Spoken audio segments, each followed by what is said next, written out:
আসসালামু আলাইকুম রহমতুল্লাহি ওবরাকাতুহ নাহমাদুহু ওয়া নুসাল্লি আলা রাসূলিহিল কারীম আম্মা বা'দ ফাআউযু বিল্লাহি মিনাশ শাইতানির রাজিম বিসমিল্লাহির রহমানির রহিম আলিফ লাম মিম আলিফ লাম মিম হরফে মুকাত্তাআত হরফে মুকাত্তাআত 29টি সূরার শুরুতে এসেছে, যেমন ইয়াসিন, আলিফ লাম র, তাহা, সদ। আয়াত পবিত্র কালামে পাকে আয়াত দুই প্রকার, আয়াতে মুহকামাত এবং আয়াতে মুতাশাবিহাত।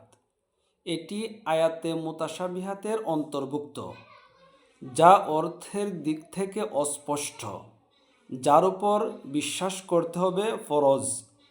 বিশ্বাস অবশ্যই করতে হবে, না হয় কাফের হয়ে যাবে। আলিফ লাম মিম এই হরফে মুকাত্তাআত সম্পর্কে বরেণ্য মুফাসসিরগণ বিভিন্নভাবে ব্যাখ্যা প্রদান করেছেন। আলিফ লাম মিম এর ব্যাখ্যায় বাইজাবি বলেন, আলিফে আল্লাহ, লামে জিবরাইল আলাইহিস সালাম, মিমে হযরত মুহাম্মদ সাল্লাল্লাহু আলাইহি ওয়াসাল্লাম। পুরো বাক্যটা হবে ইন্নাল্লাহা আনজালা হাযাল কিতাব লিজিবরিলা আলা মুহাম্মদ সাল্লাল্লাহু আলাইহি ওয়াসাল্লাম। নিশ্চয়ই আল্লাহ তাআলা জিবরাইল আলাইহিস সালামের মাধ্যমে হযরত মুহাম্মদ সাল্লাল্লাহু আলাইহি সাল্লামের উপর এ কিতাব নাজিল করেছেন।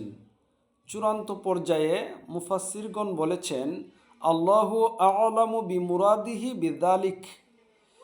এগুলোর অর্থ আল্লাহ তাআলাই ভালো জানেন, এবং অনেকে বলেন আল্লাহু আ'লামু ওয়া রাসূলুহু, আল্লাহু আ'লামু ওয়া রাসূলুহু, আল্লাহ এবং তার রাসূলই ভালো জানেন। হরফে মুকাত্তাআত দিয়ে মানুষকে আল্লাহ চ্যালেঞ্জ করেছেন, কাফেরদেরকে চ্যালেঞ্জ করেছেন, মুনাফিকদেরকে চ্যালেঞ্জ করেছেন, বিধর্মীদেরকে চ্যালেঞ্জ করেছেন। আল্লাহ বলেন, ওয়া ইন কুনতুম ফি রাইবিম মিম্মা নাযালনা আলা আবদিনা, যদি তোমাদের সন্দেহ থাকে আমি আমার বান্দার প্রতি যা অবতীর্ণ করেছি, ফাআতু বিসূরাতিম মিন মিথলি, তাহলে তোমরা চেষ্টা করে তার মতো একটি সূরা রচনা করে দেখাও, তার মতো একটি সূরা রচনা করে দেখাও। ওয়াদউ শুহাদাআকুম মিন দুনিল্লাহ, এবং তোমরা আহ্বান করো আল্লাহ ব্যতীত তোমাদের সাহায্যকারী যারা আছে, তোমাদের দল বল যারা আছে সবাইকে ডাকো, একত্রিত করো এবং একটা সূরা বানানোর জন্য সবাইকে বলো। ইন কুনতুম সাদিকিন, যদি তোমরা সত্যবাদী হয়ে থাকো, যদি তোমরা সত্যবাদী হয়ে থাকো, সঠিক হয়ে থাকো। ফা ইল্লাম তাফআলু, আর যদি না পারো, ওয়ালাং তাফআলু, ওয়ালাং তাফআলু, এবং নিশ্চয় তোমরা করতে পারবে না। ফাত্তাকুন নার, তাহলে জাহান্নামকে ভয় করো, জাহান্নামকে ভয় করো। আল্লাতী ওয়াকুদুহান নাস ওয়াল হিজারা, যার জ্বালানি হবে মানুষ ও পাথর, যার ইন্ধন হবে মানুষ ও পাথর, মানুষ ও পাথর হবে তার জ্বালানি।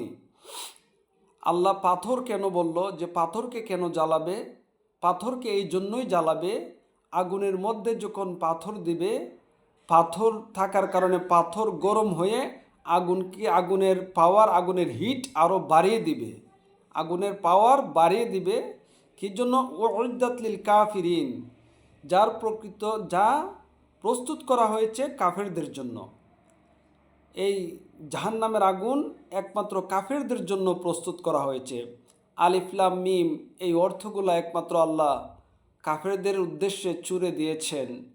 তোমরা বুঝো এই আয়াত আমি তোমাদের উপরে চ্যালেঞ্জ হিসেবে ছেড়ে দিলাম, পারলে একটা সূরা তোমরা বানিয়ে দেখাও।